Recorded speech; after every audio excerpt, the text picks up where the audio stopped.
Oke, Assalamualaikum warahmatullahi wabarakatuh. Perkenalkan, nama saya Kakak Madugraha. Saya di sini sebagai pemateri akan menjelaskan mengenai algoritma deeper search. Oke, Hmm,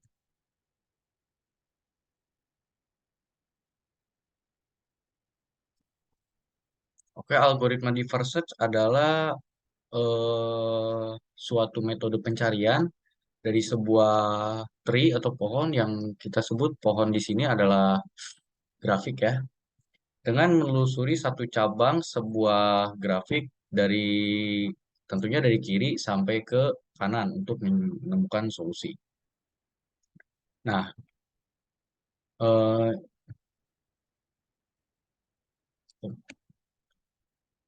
nah, ini merupakan suatu contoh dari algoritma deeper search. Nih, nah di sini kan kita lihat kayak angka satu memiliki anak yaitu 2, 7, dan 8. Maka kita tentukan dulu bahwa tujuan untuk angka yang ada di sini atau not di sini adalah 12. Oke, jadi kalau misalkan kita pecahkan secara langsung, eh, mungkin kita akan menemukan jalur terpendek ya untuk sampai ke 12 yaitu 1, 8, 12. Itu kalau dipakai cara oleh mata kita sendiri ya.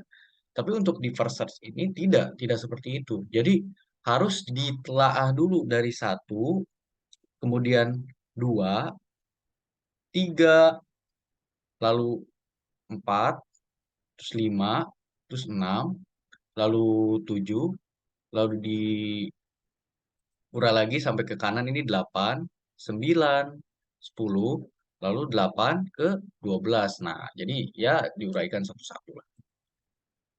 Oke, bagaimana jika algoritma di Far Search ini kita gunakan untuk eh, menemukan jalur terpendek? Yang di sini saya akan menggunakan contoh kasus eh, saya sendiri, yaitu jalan yang saya lalui untuk sampai ke kampus atau dari rumah saya ke kampus. Di sini dari grafik ini ada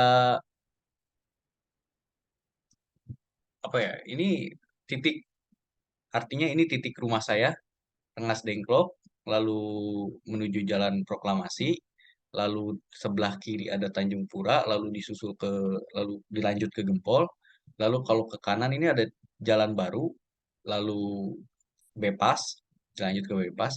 Nah, dari Tanjung Pura ini bisa langsung ke Bepas, ya.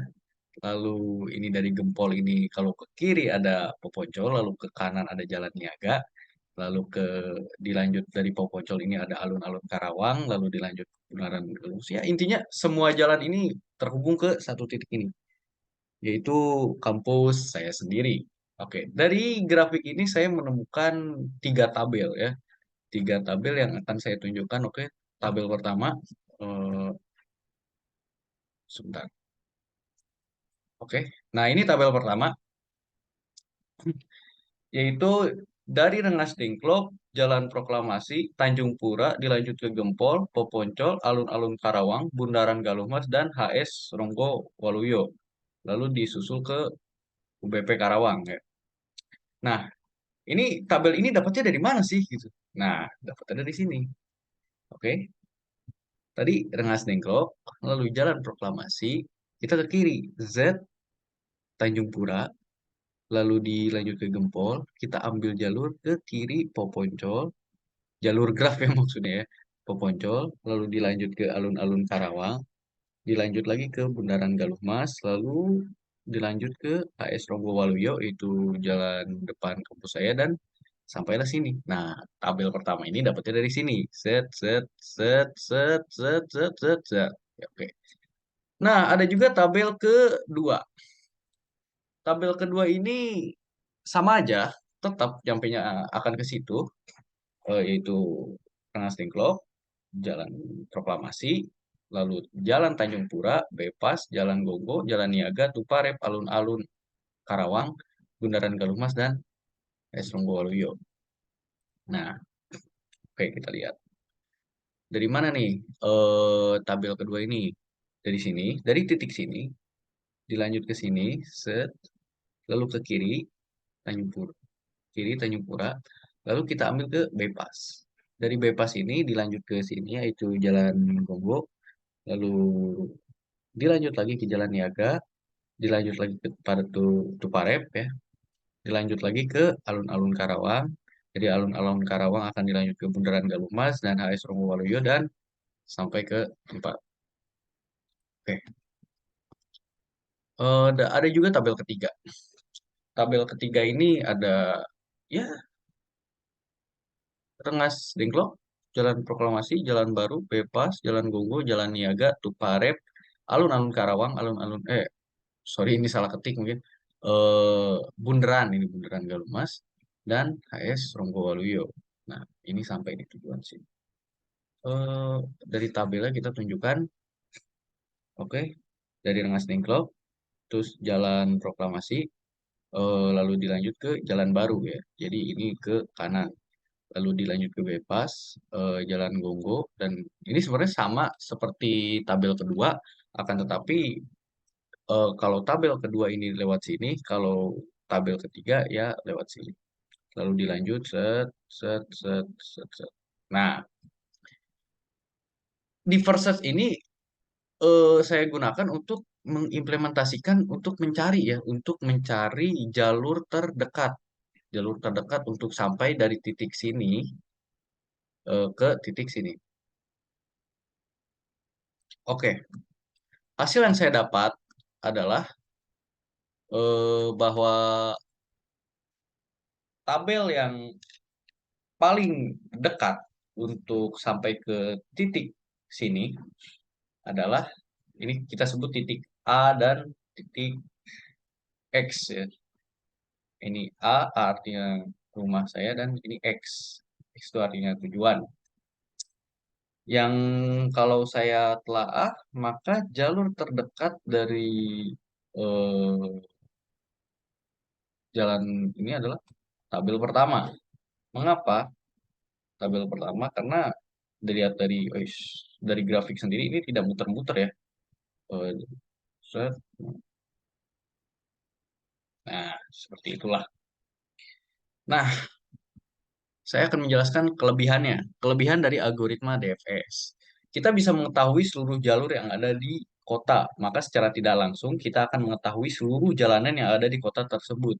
Jadi, untuk menggunakan algoritma ini tentu untuk mencari jalur ya, tentunya kita harus menelusuri dulu jalur satu persatu. Nah, secara tidak langsung, ini merupakan apa ya? Bisa jadi kelebihan, bisa jadi kelemahan, gitu. Kelebihannya adalah kita bisa eh, mengetahui seluruh jalan yang ada di kota kita tinggal gitu. Jadi kita bisa apa ya?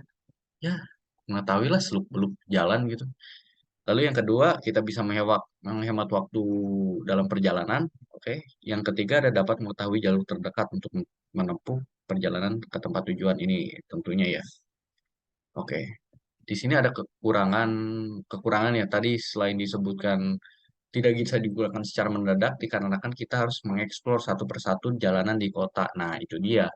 Dari tadi yang saya jelaskan bahwa itu memiliki satu sisi memiliki kelebihan yaitu kita bisa mengetahui seluruh jalur, akan tetapi kekurangannya adalah kita tidak bisa digunakan untuk secara mendadak gitu. Dan yang kedua, metode ini tidak selalu akurat dikarenakan banyak hal yang tidak bisa diprediksi seperti kemacetan dan adanya penutupan jalan. Nah, tentunya di sini tuh agak sulit ya. Kalau misalkan tadi kan saya bilang bahwa yang paling dekat adalah tabel satu. Akan tapi kalau tabel satu itu ada penutupan jalan atau ada kemacetan, maka ya itu bisa jadi terdekat. Akan tetapi waktu tempuh yang akan kita gunakan itu akan lama gitu. Nah, untuk memperkuat Asumsi saya atau hipotesa saya, kalau misalkan tabel satu itu adalah jalur terdekat, saya masukkan ke sini nih, eee, kode kode Python ya. Nah, ini kodenya untuk memasukkan grafiknya dan, ini hasilnya. Nah, oke, rute terdekat dari Rengas Dengklok ke UBP Karawang adalah Rengas Dengklok, Jalan Proklamasi, Tanjung Pura, Gempol, Poponcol, Alun-alun, Bundaran Galungma, SAIS, dan UBP. Dan ini dia. Nah, ini tabel pertama menunjukkan ini.